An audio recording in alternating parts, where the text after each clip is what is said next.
Hello dear students and bankers, welcome to exam prep. दोस्तों, इस short video के अंदर हम डिस्कस करेंगे इंश्योरेंस बिजनेस बाय बैंक, यानी कि एक बैंक इंश्योरेंस का बिजनेस किस प्रकार से कर सकता है। क्या आरबीआई ने या इंश्योरेंस रेगुलेटरी बॉडी आईआरडीएआई ने बैंक्स को परमिशन दी है कि आप इंश्योरेंस का बिजनेस कर सकते हो, या बैंक का बिजनेस और इंश्योरेंस का बिजनेस सेम ही होता है। तो इसके बारे में हम सबसे पहले कॉन्सेप्ट सीखेंगे। तो देखिए, बैंकों को जो लाइसेंस दिया जाता है वो बैंकिंग करने का लाइसेंस दिया जाता है। जो बैंकों को बैंकिंग करने का लाइसेंस दिया जाता है वो दिया जाता है under section 22 of banking regulation act 1949। Banking regulation act 1949 के सेक्शन 22 के अंदर बैंकों के पास लाइसेंस होता है बैंकिंग करने का, पब्लिक की डिपॉजिट एक्सेप्ट करने का और लोन के रूप में उस पैसे को प्रोवाइड करने का। तो लोन का काम कर सकते हैं और पब्लिक की डिपॉजिट एक्सेप्ट कर सकते हैं। इसके अलावा अगर हम बात करें इंश्योरेंस, तो इस लाइसेंस के अंदर वो इंश्योरेंस का बिजनेस नहीं कर सकते। इंश्योरेंस का बिजनेस केवल इंश्योरेंस कंपनियां कर सकती हैं और उसके लिए लाइसेंस लेना पड़ता है insurance regulatory development authority of India, यानी कि ईडा IRDAI, उससे लाइसेंस लेना होता है। लेकिन आप देखोगे कि सभी के सभी बैंक जो हैं वो इंश्योरेंस पॉलिसी सेल करते हैं। अब वो कैसे इंश्योरेंस का बिजनेस करते हैं, कैसे इंश्योरेंस पॉलिसी सेल करते हैं, उसी के बारे में ये वीडियो है। उसी के बारे में आज का चैप्टर है, आज की क्लास है कि वो बैंक होते हुए भी इंश्योरेंस का बिजनेस कैसे कर पा रहे हैं। क्या उनके पास कोई स्पेसिफिक परमिशन है या वो अलग से सब्सिडरी कंपनी ओपन करके वो बिजनेस कर रहे हैं। आम जनता को, आम लोगों को इसकी समझ नहीं होती है। आम जनता को, आम लोगों को लगता है कि बैंकिंग और इंश्योरेंस एक ही है। नहीं, दोनों के दोनों सेपरेट बिजनेस है, दोनों के दोनों अलग बिजनेस है। देखिए, जब एक बैंक केवल बैंकिंग करता है तो उसके अंदर बहुत ज्यादा प्रॉफिट मार्जिन वो अर्न नहीं कर पाता है। लेकिन एक इंश्योरेंस कंपनी जब इंश्योरेंस प्रोडक्ट्स बेचती है तो उसके अंदर काफी मार्जिन होता है, वो काफी प्रॉफिट अर्न करती है। तो यहीं से बैंकों की नीयत खराब हो जाती है कि यार, असली मार्जिन, असली मजा तो इंश्योरेंस के बिजनेस के अंदर है। ठीक है, तो हमें इंश्योरेंस का बिजनेस भी करना है, लेकिन बैंकों के हाथ बंधे होते हैं। आरबीआई ने बैंकों को परमिशन नहीं दी होती है कि आप इंश्योरेंस का काम कर सकते हो, क्योंकि उसके अंदर रिस्क भी है।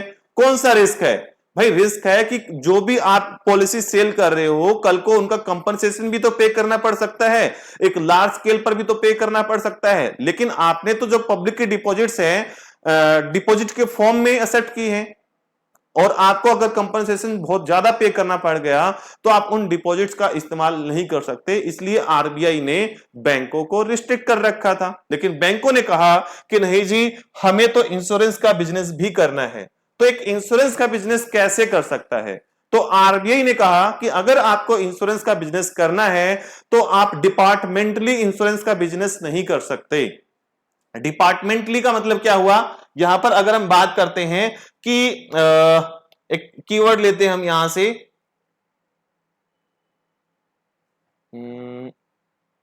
हां, बैंक डिपार्टमेंटली रिस्क पार्टिसिपेशन करके डिपार्टमेंटली इंश्योरेंस का बिजनेस नहीं कर सकते। अगर डिपार्टमेंटली करना है तो रिस्क फ्री होकर एज ए ब्रोकर ही कर सकते हैं। मैं इसको सिंपल करता हूं थोड़ा सा, कि मान लीजिए एक बैंक का देखो, पहले कॉन्सेप्ट पर आओ। यहां पर क्या लिखा है उस चीज को बाद में समझेंगे, ठीक है? तो मान लीजिए एसबीआई है, ठीक है? मान लीजिए एसबीआई है। ये बिजनेस कैसे कर सकता है? ये बिजनेस कर सकता है एज ए ब्रोकर, ठीक है, यानी कि एजेंट के तौर पर। किसका ब्रोकर? इंश्योरेंस कंपनी का। इट मींस जितनी भी ये इंश्योरेंस पॉलिसी सेल करेगा और कल को उन पॉलिसीज के अगेंस्ट में किसी प्रकार का कंपनसेशन पे करना पड़ता है तो वो इंश्योरेंस कंपनी पे करेगी, ब्रोकर पे नहीं करेगा। तो एज ए ब्रोकर, और ये ब्रोकर किस प्रकार का है? रिस्क पार्टिसिपेशन नहीं है। यहां पर क्या है? Without risk participation. तो as a broker without risk participation, without risk participation. अब बैंक ने कहा कि भाई, ब्रोकर का बिजनेस करना है तो ये मैं कैसे कर सकता हूं? अपनी ही ब्रांच के अंदर एक अलग से कैबिन बना लूं, डिपार्टमेंट बना लूं, ठीक है, डिपार्टमेंट बना लूं कि अपनी ही ब्रांच के अंदर से इंश्योरेंस पॉलिसी सेल कर दिया करूंगा, ठीक है। भाई वहां पर बैंकिंग करने भी आते हैं कस्टमर, और वहीं से क्या कर दूंगा मैं, इंश्योरेंस पॉलिसी चिपका दूंगा। तो यहां पर बैंक कर सकता है विदाउट रिस्क पार्टिसिपेशन, ठीक है, विदाउट रिस्क पार्टिसिपेशन। तो यहां पर थोड़ा सा और अच्छे से स्केच करते हैं, थोड़ा सा अगर मुझे, हाँ यहां पर स्पेस मिल गया। तो एक बैंक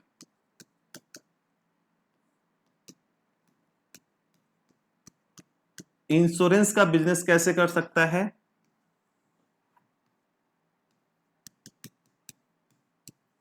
विदाउट रिस्क पार्टिसिपेशन, ठीक है, और विद रिस्क पार्टिसिपेशन। अब रिस्क पार्टिसिपेशन का मतलब क्या है कि अगर कल को कंपनसेशन पे करना पड़ता है और वो विद रिस्क पार्टिसिपेशन है, तो बैंक को ही वो कंपनसेशन पे करना है। और यहां पर अगर विदाउट रिस्क पार्टिसिपेशन है, तो इसका मतलब क्या है कि कल को उस पॉलिसी के अगेंस्ट में जो बैंक ने सेल की है, कंपनसेशन पे करना पड़ता है, तो यहां पर बैंक की कोई लायबिलिटी नहीं है, बैंक को कोई कंपनसेशन पे नहीं करना है, इंश्योरेंस कंपनी को ही पे करना है। अब विदाउट रिस्क पार्टिसिपेशन जब एक बैंक इंश्योरेंस सेल करेगा, तो वो as a broker, as a broker sell करेगा। अब वो ब्रोकर क्या कहेगा कि अगर मैं एजेंट ही हूं तो और मेरा नया नया बिजनेस है, तो क्यों ना इस बिजनेस को मैं अपने एग्जिस्टिंग बिजनेस के अंदर ही प्रोवाइड कर दूं। यानी कि जो भी बैंक की ब्रांच है, उस बैंक की ब्रांच के अंदर ही एक अलग से कैबिन बनाकर, डिपार्टमेंट बनाकर, जैसे एक बैंक के अंदर जाओगे तो डिपॉजिट के लिए अलग काउंटर होता है, कोई आपकी कंप्लेंट है तो उसके लिए अलग काउंटर होता है, लोन के लिए अलग काउंटर होता है, होम लोन के लिए अलग काउंटर होता है, तो अलग अलग काउंटर बने होते हैं ना। तो ऐसे ही काउंटर बनाकर, काउंटर को ही हम क्या बोलेंगे, डिपार्टमेंट बोलेंगे, ठीक है। तो एज ए ब्रोकर मुझे बिजनेस करना है एजेंट बनकर, यानी कि एजेंट बनकर, तो मैं डिपार्टमेंटली,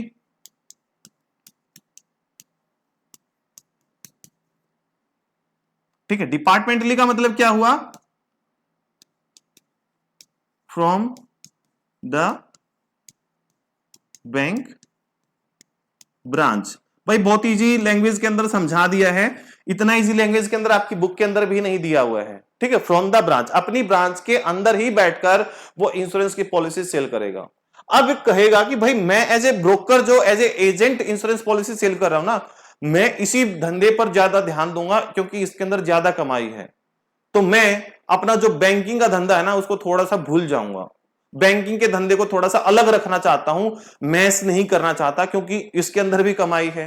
तो बैंक क्या करेगा कि मुझे एज ए ब्रोकर तो काम करना है, लेकिन मैं फुल फ्लैग्ड ब्रोकर बनना चाहता हूं। तो जब फुल फ्लैग्ड ब्रोकर बनेगा, तो वो क्या करेगा, एक सब्सिडरी, एज ए सब्सिडरी और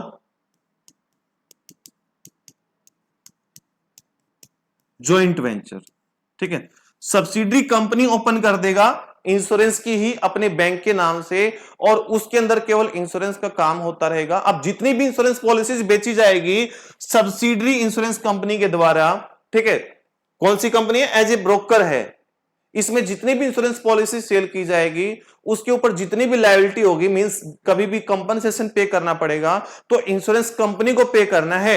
यहां पर इस सब्सिडरी कंपनी को पे नहीं करना है, इस सब्सिडरी कंपनी को पे नहीं करना है। अब यहां पर विद रिस्क पार्टिसिपेशन है, तो भाई रिस्क पार्टिसिपेशन आप ब्रांच के अंदर से तो नहीं कर सकते, और आप रिस्क के अंदर पार्टिसिपेट कर रहे हो मतलब कंपनसेशन कल को आपकी भी लायबिलिटी बनेगी, आपको भी पे करना पड़ेगा। तो आप ब्रांच के अंदर से भी नहीं कर सकते हो और एज ए ब्रोकर भी नहीं कर सकते हो, तो आप एज ए बिजनेसमैन ही कर रहे हो, तो बिजनेसमैन कर रहे हो तो आपको एक न्यू सब्सिडरी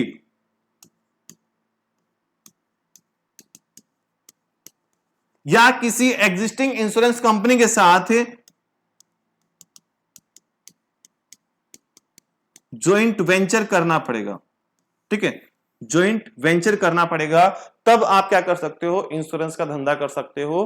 तो 1, 2 और 3, 3 तरीके से एक बैंक इंश्योरेंस का धंधा कर सकता है, इंश्योरेंस का बिजनेस कर सकता है।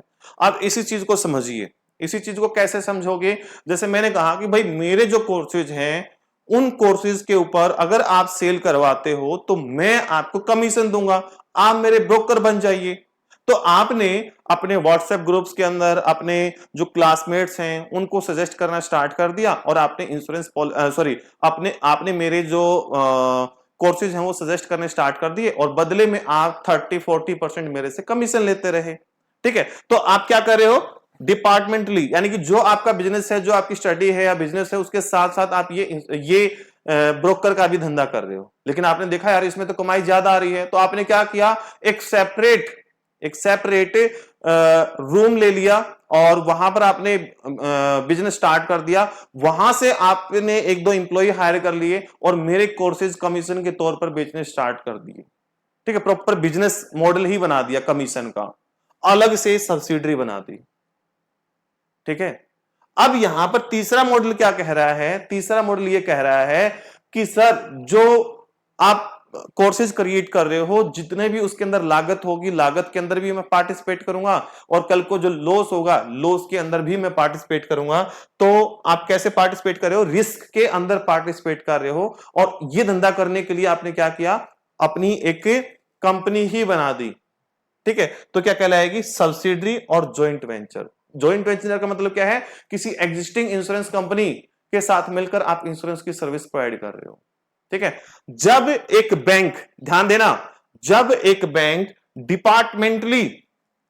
डिपार्टमेंटली यानी कि अपनी बैंक की ब्रांच के अंदर ही इंश्योरेंस पॉलिसी सेल करता है तो उसको कहते हैं बंक एश्योरेंस। उसको क्या कहते हैं, बंक एश्योरेंस।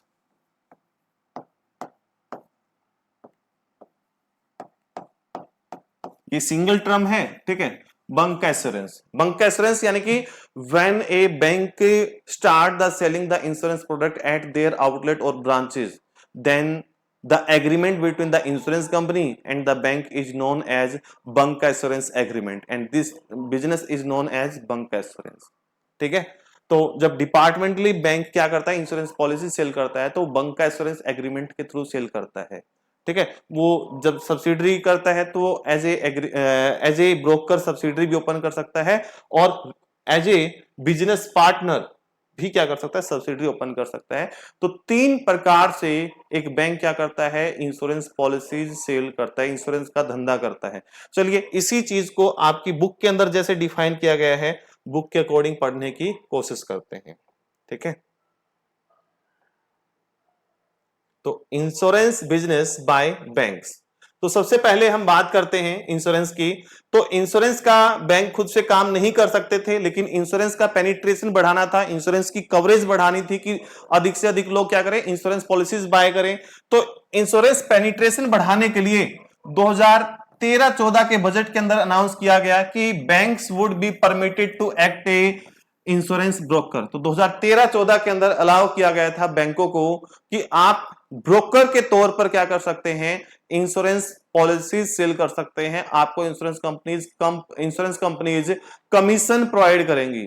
भाई 50-50% होता है इंश्योरेंस कंपनीज का और बैंक के बीच में जो मार्जिन, ठीक है। चलिए आगे बढ़ते हैं। फॉलोइंग दिस IRDAI जो कि इंश्योरेंस कंपनीज को रेगुलेट करती है, licensing of banks and insurance broker regulation 2013 were notified allow banks to undertake the insurance broking departmentally. भाई जब गवर्नमेंट ने 2013 के बजट के अंदर ही अनाउंस कर दिया तो अब IRDA की मजबूरी थी कि उसको क्या करना पड़ा, बैंकों को अलाउ करना पड़ा। लेकिन बैंकों को मैंने बताया कि बैंक एज ए ब्रोकर, ठीक है, without risk participation, as a broker और एज ए सब्सिडरी और जॉइंट वेंचर क्या कर सकते हैं, इंश्योरेंस क्या बिजनेस कर सकते हैं। तो bank can not undertake the insurance business with risk participation departmentally, यानी कि सेम बैंक की ब्रांच के अंदर वो रिस्क लेकर इंश्योरेंस पॉलिसी सेल नहीं कर सकते। अगर अपनी ब्रांच के अंदर सेल करना है तो क्या करना होगा, आपको कमीशन के तौर पर इंश्योरेंस पॉलिसी सेल करनी है। अगर आपको रिस्क लेना है तो आप सब्सिडरी क्रिएट कीजिए। हाँ, सब्सिडरी आप एज ए ब्रोकर भी क्रिएट कर सकते हैं। तो सब्सिडरी दोनों तरीके से क्रिएट हो सकती है, एज ए ब्रोकर भी और एज ए रिस्क पार्टिसिपेंट भी। ठीक है, they can do so only through the subsidiary और ज्वाइंट वेंचर। तो रिस्क पार्टिसिपेशन कैसे होगा, सब्सिडरी और ज्वाइंट वेंचर के थ्रू। तो पहला टाइप पढ़ते हैं, insurance business with risk participation as a subsidiary. कि भाई जैसे इंश्योरेंस कंपनियां रिस्क उठाती है ना कि भाई इंश्योरेंस का कंपनसेशन पे करना पड़ सकता है, ठीक ऐसे ही बैंक भी रिस्क उठाना चाहते हैं कि कल को अगर लॉस हुआ कंपनसेशन हम प्रोवाइड कर देंगे। तो उनको क्या करना होगा, सब्सिडरी क्रिएट करनी होगी। ए बैंक में undertake the insurance business with risk participation through a subsidiary और joint venture subject to the following eligibility. ठीक है, अगर वो ज्वाइंट वेंचर या सब्सिडरी ओपन करना चाहते हैं तो उसके लिए भी कुछ एलिजिबिलिटी क्राइटेरिया है। वो एलिजिबिलिटी क्राइटेरिया आपको याद रखने हैं कि अगर एक बैंक रिस्क पार्टिसिपेशन के थ्रू अपनी सब्सिडरी क्रिएट करना चाहता है तो उसकी नेट वर्थ 1000 करोड़ या इससे ज्यादा की होनी चाहिए। 1000 करोड़ या इससे ज्यादा की होनी चाहिए। ठीक है, और उन बैंकों की जो एनपीए है उनकी एनपीए 3% या 3% से कम होनी चाहिए। ये 2 पॉइंट याद रखने हैं। और पिछले 3 साल में वो प्रॉफिट की सिचुएशन में हो, उनको पिछले 3 साल में किसी प्रकार का लॉस ना हो। ठीक है, लॉस ना हो। और उनका जो ट्रैक रिकॉर्ड है वो सेटिस्फैक्टरी होना चाहिए। ट्रैक रिकॉर्ड है सेटिस्फैक्टरी होना चाहिए। Must maintain the minimum prescribed capital including the capital conservation buffer. ठीक है, तो उनको एक कैपिटल कंजर्वेशन बफर भी मेंटेन करना होता है, तो वो भी उनका सेटिस्फैक्टरी लेवल होना चाहिए बैंकों का। उसके बाद हम बात करते हैं दूसरा कि इंश्योरेंस ब्रोकिंग कॉर्पोरेट्स एजेंसी, यानी कि वो अब रिस्क के अंदर पार्टिसिपेट नहीं कर रहे, as a broker subsidiary create कर रहे हैं। As a broker subsidiary create कर रहे हैं, तो उस कंडीशन में उस सब्सिडरी की, उस बैंक की जो नेटवर्थ होनी चाहिए वो 500 करोड़ या इससे ऊपर होनी चाहिए। 500 करोड़ या इससे ऊपर। और जो नेट एनपीए है वो 3% से कम या इसके इक्वल हो, इससे ज्यादा ना हो। पिछले 3 साल में प्रॉफिट हो रहा हो, लॉस ना हुआ हो। और उनका सब्सिडरी परफॉर्मेंस ट्रैक रिकॉर्ड क्या होना चाहिए, सेटिस्फैक्टरी होना चाहिए। तो यहां पर सेम कंडीशंस है सिवाय नेटवर्थ के। वहां पर रिस्क पार्टिसिपेशन जब आप कर रहे थे तो 1000 करोड़ या इससे ज्यादा की नेटवर्थ होनी चाहिए। और जब as a broker subsidiary open कर रहे हो तो आपकी नेटवर्थ 500 करोड़ या इससे ऊपर होनी चाहिए। आगे बात करते हैं तीसरा कि आप डिपार्टमेंट यानी कि सेम बैंक की ब्रांच से के अंदर ही बैठकर आप इंश्योरेंस पॉलिसी सेल कर रहे हैं, लेकिन उसके अंदर रिस्क पार्टिसिपेशन नहीं है। आप केवल और केवल कमीशन के बेस पर क्या कर रहे हैं, इंश्योरेंस पॉलिसी सेल कर रहे हैं। तो उसको हम कहेंगे insurance broking service departmentally. Departmentally का मतलब क्या है, बैंक की ब्रांच के अंदर ही बैठकर इंश्योरेंस पॉलिसी सेल कर रहे हो as a broker on the commission basis. तो यहां पर कुछ चीजें हैं जो आपको याद रखनी है। सबसे पहले पॉलिसी एंड गवर्नेंस की बात करते हैं। तो ये बिजनेस करने के लिए जो बोर्ड ऑफ डायरेक्टर्स हैं उनके द्वारा क्या होनी चाहिए, एक पॉलिसी क्रिएटेड होनी चाहिए और वो अप्रूव्ड होनी चाहिए। इंश्योरेंस डिस्ट्रीब्यूशन मॉडल आपका क्रिएट होना चाहिए उस पॉलिसी के अंदर। कस्टमर सुटेबिलिटी एंड एप्रोप्रिएटनेस हो और ग्रीवेंस रिड्रेसल पॉलिसी आपकी होनी चाहिए। तो must have a board approve policy on insurance distribution model, consumer stability and appropriateness and grievance redressal, licensing and deposits. तो एक बैंक के पास अगर वो एज ए ब्रोकर ब्रांच में बैठकर इंश्योरेंस पॉलिसी सेल करना चाहता है तो उसके पास आईआरडीआई से ब्रोकिंग का लाइसेंस होना चाहिए। सबसे पहले लाइसेंस लेना पड़ेगा आईआरडीआई से। प्लस आईआरडीआई को क्या करना होगा, इंश्योरेंस कंपनी को क्या करना होगा, उस बैंक के द्वारा नॉन रिफंडेबल एप्लीकेशन फीस पे करनी पड़ेगी और एनुअल लाइसेंस फीस पे करनी पड़ेगी। और इन बैंकों को 50 लाख की डिपॉजिट किसी दूसरे बैंक के पास रखनी पड़ेगी लीन विद आईआरडीएआई। और उस पैसे को ये बैंक विड्रॉ नहीं कर सकते। उस पैसे के ऊपर लीन यानी कि बार यानी कि लिमिट सेट हो रखी होगी आईआरडीए के द्वारा कि इस पैसे को विड्रॉ नहीं किया जाएगा। तो यहां पर मेन जो पॉइंट है याद रखने का कि आईआरडीए से लाइसेंस लेना पड़ेगा और दूसरा इन बैंकों को 50 लाख या इससे ऊपर का अमाउंट किसी दूसरे बैंक के पास, किसी दूसरे शेड्यूल्ड कमर्शियल बैंक के पास हमेशा डिपॉजिट करके रखना होगा, जिसके ऊपर लीन लगी हुई होगी। ठीक है, उसके बाद अगर हम बात करते हैं कुछ और इंपॉर्टेंट पॉइंट, तो bank must treat the customers Fairlie, honestly और ट्रांसपेरेंटली। तो बैंक जो भी इंश्योरेंस पॉलिसी बेचे वो झूठ बोलकर ना बेचे, ऑनेस्टली और सही तरीके से ट्रांसपेरेंट वे के अंदर इंश्योरेंस पॉलिसी बेचे, ऐसा करना चाहिए। ठीक है, उसके बाद अगर हम बात करते हैं यहां पर कुछ और इंपॉर्टेंट पॉइंट की,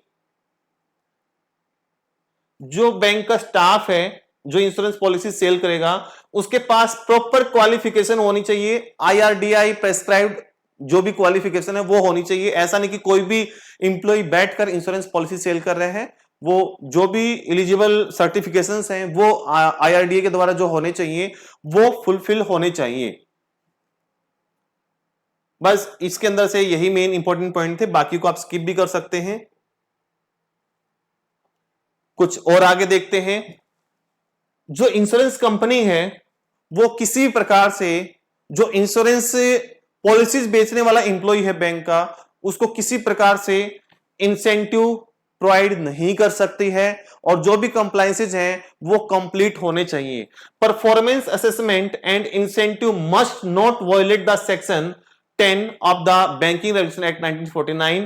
No cash or non-cash incentive from the insurance companies to bank staff engaged in broking और कॉर्पोरेट एजेंसी। तो सेकंड वाला पॉइंट ही मेन इंपॉर्टेंट है कि इंश्योरेंस पॉलिसी जो भी इंप्लॉय सेल कर रहा है एक बैंक का, उसको इंश्योरेंस कंपनी किसी प्रकार से कैश या नॉन कैश इंसेंटिव प्रोवाइड नहीं कर सकती है। No restrictive practices, no force selling of the product from the specific insurer. तो यहां पर किसी स्पेसिफिक इंश्योरर के द्वारा किसी बैंक एम्प्लॉय के ऊपर कोई फोर्स भी नहीं होना चाहिए कि आपको पॉलिसी बेचनी ही बेचनी है। No tying up insurance purchase with banking facility, ऐसा बहुत सारे करते हैं, लेकिन कि ऐसा कोई कस्टमर के ऊपर फोर्स नहीं होना चाहिए, बाध्य नहीं होना चाहिए कि अगर आपको बैंकिंग करनी है तो साथ में इंश्योरेंस पॉलिसी क्रिएट करनी पड़े, इंश्योरेंस पॉलिसी लेनी पड़ेगी। फॉर एग्जांपल बहुत सारे कस्टमर्स अपना अकाउंट ओपन कराने के लिए जाते हैं बैंक के अंदर, तो उनको क्या कहा जाता है कि साथ में आपको इंश्योरेंस पॉलिसी भी लेनी पड़ेगी, मैंडेटरी है, ये झूठ बोलकर उनको सेल किया जाता है। तो ऐसा नहीं करना है। ये करने के लिए कहा गया है कि कोई भी बैंकिंग सर्विस अवेल करने के लिए साथ में इंश्योरेंस पॉलिसी चिपकाने की जरूरत नहीं है, सिंपल वर्ड्स में। तो publicity material must clearly state that purchase of insurance is voluntary. ठीक है, जो यहां पर पब्लिसिटी मटेरियल है, मार्केटिंग के लिए मटेरियल है, उसके ऊपर ये प्रिंट होना चाहिए बैंक की तरफ से कि इंश्योरेंस पॉलिसी वॉलेंटरी है, मैंडेटरी नहीं कि आपको बाय करनी ही करनी है। इसका मतलब ये नहीं कि बैंक सेल कर रहा है तो आपको लेनी ही पड़ेगी और सेम बैंक से ही लेनी पड़ेगी, कहीं और से भी ले सकते हैं। ग्रीवांस रिड्रेसल, तो बैंक के अंदर प्रॉपर ग्रीवांस रिड्रेसल टीम होनी चाहिए। तो bank must facilitate the grievance handling, bank must ensure the insurer also have strong redressal system, a robust internal grievance redressal mechanism plus board approved compensation policy must be in place। तो ये सारी facility होनी चाहिए। अगर ये सारी facility provide है तो एक bank as a broker insurance policies को मार्केट में सेल कर सकता है। तो ये था इंश्योरेंस का चैप्टर, आपका यहां पर कंप्लीट होता है जितना आपका retail banking and wealth management के अंदर दिया हुआ था। अगली इंश्योरेंस की क्लास के अंदर हम इंश्योरेंस ऑम्बड्समैन के बारे में पढ़ेंगे। वो आपके Indian economy and Indian financial system subject का पार्ट है, उसके अंदर दिया हुआ है, रिटेल बैंकिंग के अंदर नहीं दिया हुआ है। तो चलिए मिलते हैं नेक्स्ट सेशन के अंदर। Have a nice day.